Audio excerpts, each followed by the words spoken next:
पाकिस्तान की कहानी अपने बच्चों को जो है आपने जरूर सुनानी है ताकि वो पाकिस्तान की कहानी ना भूलें. Well, our forefathers thought that we are different from the Hindus in every possible aspect of life. Our religion is different. Our customs are different. Our traditions are different. Our thoughts are different. Our ambitions are different. That was the foundation of the two-nation theory that was laid there. That we are two nations. We are not one nation.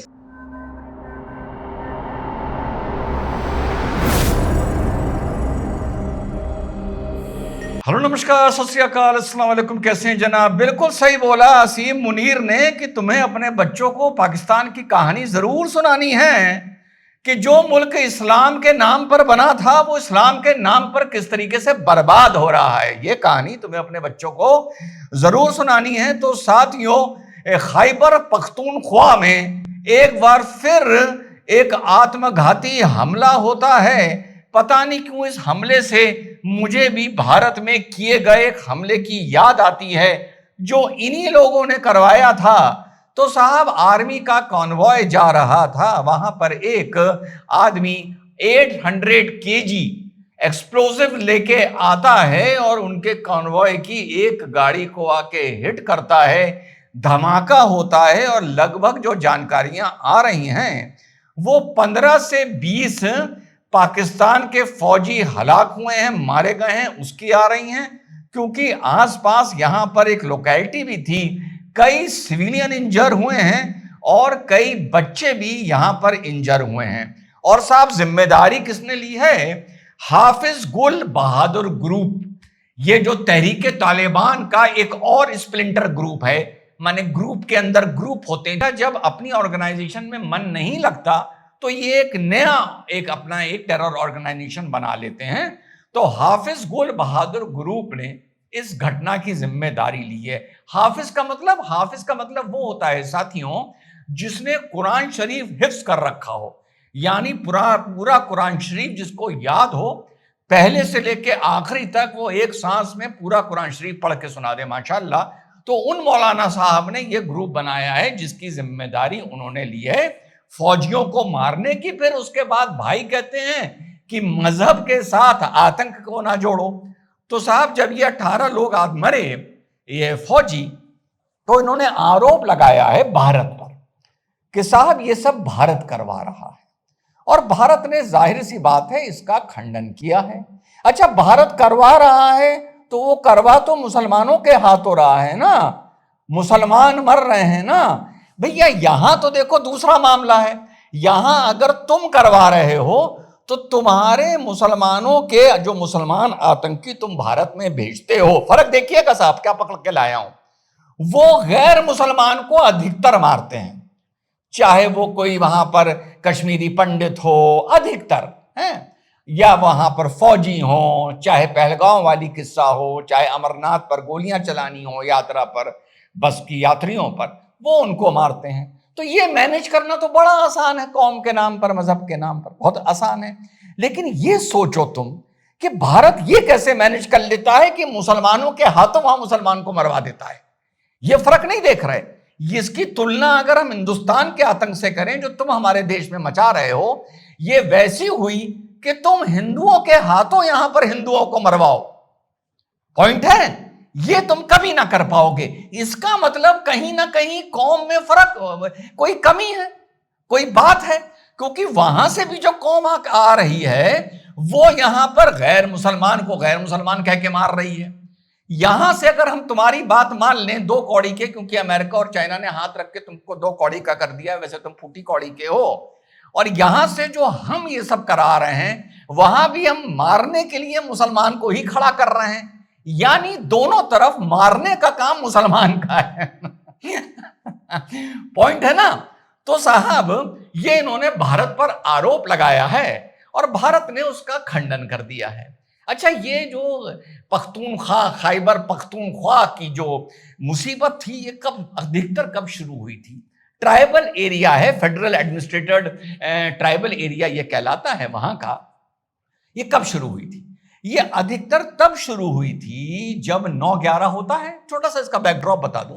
जब 9/11 होता है, उसके बाद जब America Pakistan को ये समझाता है कि तुम्हें बेटा मुझे अफगानिस्तान की कुटाई करने में मेरी मदद करनी होगी। ये बोला गया था फोन पर परवेज मुशर्रफ से कि और we will bomb you to stone age.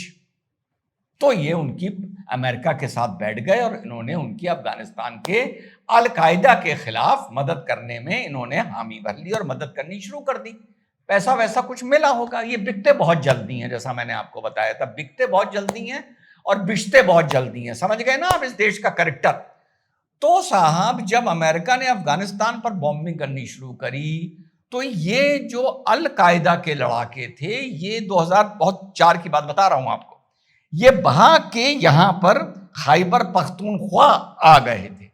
तो जब ये भाग कर सारे खैबर पख्तूनख्वा आ गए तो अमेरिका ने इनसे कहा कि अब ये भाग के तुम्हारे देश में गए हैं, वहां तुम इनको मारना शुरू करो। तो वहां पर इन्होंने फिर पाकिस्तान की आर्मी ने ऑपरेशन चलाया अल कायदा के खिलाफ, जो अफगानिस्तान से अल कायदा के आतंकी भाग के पाकिस्तान आ गए थे, उनके खिलाफ चलाया। तो जब यह ऑपरेशन खैबर पख्तूनख्वा में चल रहा था तो माना यह गया था कि हम तालिबान को टारगेट नहीं करेंगे, सिर्फ अल कायदा को टारगेट करेंगे। लेकिन अल कायदा को बचाने के लिए, साथ लड़ने के लिए वहां पर तालिबान भी खड़ा हो गया था। तो पाकिस्तान की आर्मी का एक तरह से जो झड़पें होनी शुरू हो गई, वो शुरू हुई थी अल कायदा के खिलाफ, लेकिन बाद में वो कन्वर्ट हो गई तालिबान के खिलाफ। तो वहां से खैबर पख्तूनख्वा, बड़े शॉर्ट में बता रहा हूं, एक बहुत ही ज्यादा वायलेंट रीजन हो गया। उसके बाद 2007 में, अच्छा एक बात यहां सवाल और उठता है कि ये जो अल कायदा के आतंकी अफगानिस्तान से भाग के पाकिस्तान आए थे, इसमें भी क्या भारत का हाथ था क्या? इसमें भी भारत का हाथ था क्या? इसमें भारत का हाथ नहीं था ना। तो और तुम जब पाकिस्तान की फौज इन्हें मारने 2004 में गई थी, तब भी ये तय बात है उसमें भारत का हाथ नहीं था। जब और ये लड़ाई तब भड़की 2006 या 7 में, चेक कर लीजिएगा, आई माइट बी रॉन्ग, जब इस्लामाबाद में लाल मस्जिद ऑपरेशन हुआ, ऑपरेशन सनराइज। सनराइज वैसे तुम लोग का कभी नहीं हो सकता, ऑपरेशन ही का नाम रखो ऑपरेशन सनराइज। वहां पे एक मस्जिद थी और एक जामिया मदरसा था बगल में, वो आतंक का अड्डा बन गया था। पहले उसको पाकिस्तान आर्मी ने ही अड्डा बनाया था, पर इनको लगा कि ये इस्लामाबाद को ना कैप्चर कर लें, तो वहां पर ये ऑपरेशन शुरू हुआ। ऑपरेशन लाल मस्जिद। 2 भाई थे, उनका मैं नाम भूल रहा हूं, जो इस ऑपरेशन को वहां पर लीड कर रहे थे, यानी आतंकियों की तरफ से लीड चल रहे थे। 3-4 दिन गोलीबारी हुई थी, सैकड़ों लोग इसमें मरे थे। वहां पर भी कुछ तालिबान के लोगों के मरने की खबर थी। तो ये तब से वहां पर ये वायलेंट क्लैशेस वहां की आर्मी के बीच में, यानी पाकिस्तान मुस्लिम आर्मी के बीच में और तालिबान के मुस्लिम लड़ाकों के बीच में, तब से वहां पर चल रहे हैं।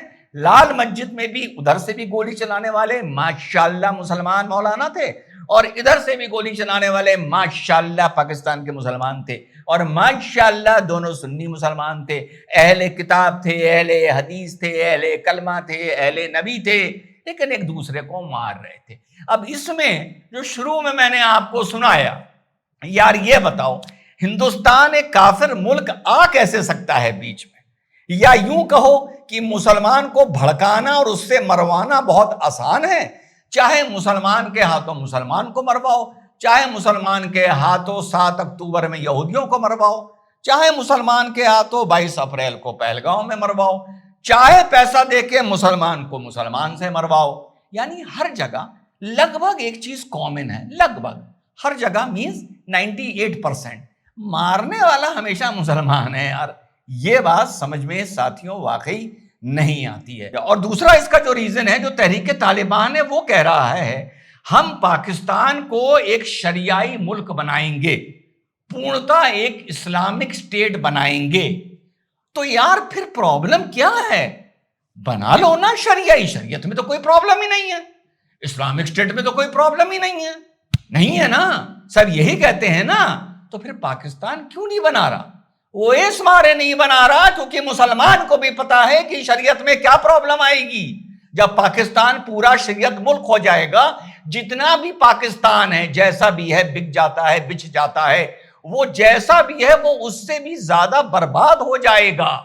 अब यहां पे एक दूसरा पॉइंट जाके जुड़ता है, क्या पाकिस्तानियों को यह पता है कि अगर 100% समाज में शरीयत लागू हो जाए तो वो समाज, वो मुल्क बर्बाद हो जाते हैं?